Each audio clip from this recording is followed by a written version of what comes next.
अब हमने जब भी टेररिज्म से रिलेटेड कोई भी मूवी देखा है या कुछ पढ़ा भी है तो कहीं ना कहीं हमें मौत के बाद का जन्नत और 72 होने का जिक्र तो जरूर ही सुना होगा। तो कैसे हो यारो। मुझे याद आता है मैंने फर्स्ट टाइम इस कंसेप्ट के बारे में द अटैक ऑफ 26/11 में सुना था, जहां पर कि यह जो भी टेररिस्ट और सुसाइड बॉम्बर्स रहते हैं उनका one of the main motive यह अटैक करने का यह भी रहता है कि उन्हें जन्नत नसीब होगा और उन्हें 72 हुए मिलेगी। वहाँ उन्हें बहुत ही शान और इज्जत से रखा जाएगा। अब मोटा मोटा तौर पर यह फिल्म 72 हुए इसी कंसेप्ट को चैलेंज करती है कि क्या सच में ऐसा ही होता है। यह movie more of educative take है यंग टीन्स के लिए कि कैसे उन्हें ब्रेन वॉश किया जाता है कुरान के नाम पर झूठा जन्नत और हूरे के लालच देकर। अब ट्रेलर शुरू होती है एक वॉइस ओवर पर, जहां पर हमें हूरे के बारे में बताई जा रही होती है कि कैसे जन्नत में एक नहीं दो नहीं बल्कि 72 हूरे मिलते हैं। अब यहाँ पर राशिद नाज प्ले कर रहे हैं यही टेररिस्ट लीडर का रोल जो कि इन सभी का ब्रेन वॉश करवा रहे होते हैं। अब थोड़ा ध्यान दे तो यह एक ड्रीम शॉट लग रहा है और यह रियल। बेसिकली यहाँ पर ऐसा फोरशैडो किया जा रहा है कि टेररिस्ट को इतना ज़्यादा ब्रेन वॉश कर दिया गया है कि उन्हें उनकी फैसिलिटी भी जन्नत जैसा ही दिखने लगता है। बस दूसरे ही सीन में हमें असलियत भी दिखने को मिलती है। अब अगले सीन में हमें बहुत ही जल्दी से वहां से लेकर बॉम्ब ब्लास्ट तक का सीन दिखाया जाता है कि कैसे यंग लड़कों का माइंड वॉश करके उन्हें 72 होने का लालच देकर जन्नत की लालच देकर टेररिस्ट बना दिया जाता है और वह जाके यहाँ पर बॉम्ब ब्लास्ट करते हैं। अब यह मूवी मेनली फोकस करती है हकीम अली और बिलाल अली के कैरेक्टर्स के बीच हुई बातचीत पर उनके मरने के बाद, जिसका की रोल परण मल्होत्रा और आमिर बासिर ने प्ले किया है। अब ऐसा मैं कैसे कह सकता हूँ कि यह दोनों कैरेक्टर मर चुके हैं, वीडियो पूरा देखो जरूर समझ आ जाएगा। नेक्स्ट सीन में हमको यह दोनों कैरेक्टर्स डिस्कस करते हुए दिखते हैं कि कैसे बिलाल तो पुराना धमाकाबाज निकला, जिस पर बिलाल कहता है कि अगर वक्त पर बम फट जाता तो गेटवे से भी बड़ा धमाका होता। बिलाल यहाँ पर 2003 की गेटवे ऑफ इंडिया पर हुए ट्विन बम ब्लास्ट की बात कर रहा होता है और फिलहाल यह दोनों मुंबई CSMT के आसपास बैठकर यह डिस्कस कर रहे होते हैं, जो कि इनके लोकेशन को देखकर पता भी चलता है। साथ ही बैकग्राउंड में हमको सायरन और रोने चीखने चिल्लाने की साउंड आती है, जिस पर कि हकीम उल्टे टेढ़े मेढ़े मुंह बनाता हुआ दिखता है, जिससे कि यह प्रूव हो जाता है कि यह दोनों मर चुके हैं। और यह बॉम्ब ब्लास्ट के एकदम बाद का ही सीन है जब वह हूर को इधर उधर खोजने निकल जाते हैं। अगले सीन में ब्लास्ट से हुए कैजुअलिटीज को दिखाया जाता है, जहां पर किसी की पैर नहीं है तो किसी की हाथ नहीं है और तो और किसी का आधा शरीर ही गायब हो चुका है। अब यह सीन गेटवे ऑफ इंडिया के अटैक का ही है, जिसको कि यह दोनों ने ही करवाया है, जिसके अटैक के पीछे लश्कर मुजाहिदीन का हाथ हो सकता है। अगले सीन में हकीम अली कहता है कि मौलाना साहब ने जो हूरे की कब्रों को बयां किया है, जिसके रिप्लाई में बिलाल कहता है कि बावला हो गया है, मुझे तो एक भी हूरे नहीं दिखाई दे रही है। यह डिस्कशन इनके बीच शायद तब चल रहा होता है जब यह मरने के बाद हूर की वेट कर रहे होते हैं, बट इन्हें पता नहीं होता है कि हूर को पहचानना कैसे है, जिस पर हकीम अली यह बात कहता है।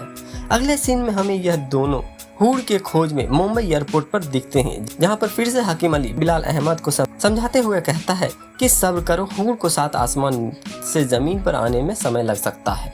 नो डाउट यह इतने ब्रेन वॉश्ड और झूठ के जाल में फंस चुके हैं कि इन्हें मरने के बाद भी इनको मौलाना की बातों पर यकीन है, जिसके बाद यह लिखा भी आता है a tale of deception and manipulation, जो वंस अगेन क्लियर करता है कि 72 हुए मूवी किस सेंट्रल कंसेप्ट पर फोकस करेगी। अगला सीन मुंबई डंप एरिया का है, जहां पर टेररिस्ट की बॉडी को दफनाया जाता है, पर पब्लिक का मानना है कि ऐसे लोगों को यह पवित्र मिट्टी भी नहीं मिलना चाहिए और यही कारण है कि यह वहां से उन दोनों को निकालकर पानी में फेंक देते हैं। एक्चुअल में देखो तो 26/11 के अटैक के बाद जब टेररिस्ट को दफनाने के लिए ले जाया जाता है, तब मुस्लिम कम्युनिटी के लोग भी उन्हें मिट्टी में दफनाने से इनकार कर देते हैं, यह कहकर कि टेररिज्म का कोई रिलीजन नहीं होता और वह उन जैसे टेररिस्ट को इस पवित्र मिट्टी में नहीं दफना सकते।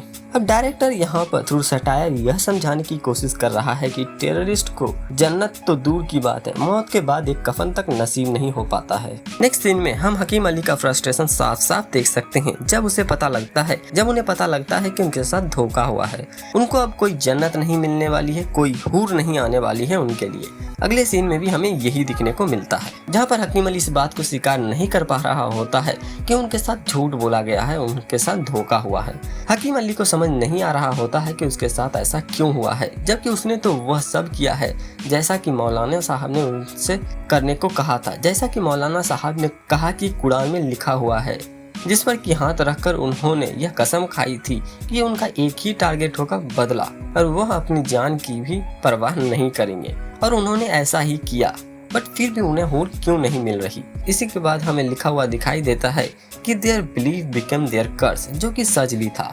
उनकी सारी लाइफ एक धोखा थी, झूठ फरेब निकला, जिसको कि हकीम अली अभी भी समझ नहीं पा रहा था, यकीन नहीं कर पा रहा था इस चीज को।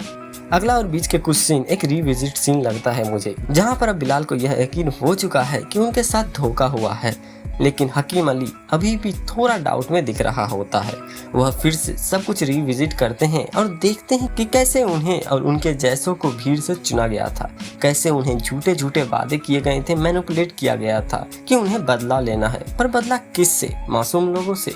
नेक्स्ट सीन भी यही शो करता है कि जिस भीड़ में उन्होंने बॉम्ब ब्लास्ट किया था, जिस 31 लोगों को उन्होंने मारा था, सभी मासूम थे जो अपनी जिंदगी खुशी खुशी जी रहे थे। और तभी स्क्रीन कलरफुल भी दिखती है हमको। उन्हें बॉम्ब ब्लास्ट के बाद का सीन देखकर यह एहसास हो जाता है कि उन्होंने जो भी किया वह बहुत गलत था। वह शायद जन्नत के लायक बिल्कुल भी नहीं है, और तो और ना ही उन्हें बेहतर हूर मिलेंगे। नेक्स्ट के कुछ सीन उन्हीं मौत के बाद हूर का वेट करते हुए भटकने के बीच, जहाँ पर कि वह जहाँ भी जाते उन्हें कोई स्वीकार नहीं करता। इसी चीज की कुछ झलक हमें दिखाई जाती है। और फिर हमें टाइटल दिखाया जाता है और स्टार्टिंग का वही वॉइस ओवर कंटिन्यू किया जाता है कि कैसे मरने के बाद जब वह आँख खोलेंगे तो वह हूर के गोद में अपने आप को पाएंगे, जिसके झूठ और फरेब पर विश्वास कर यह दोनों सुसाइड बॉम्बिंग करते हैं।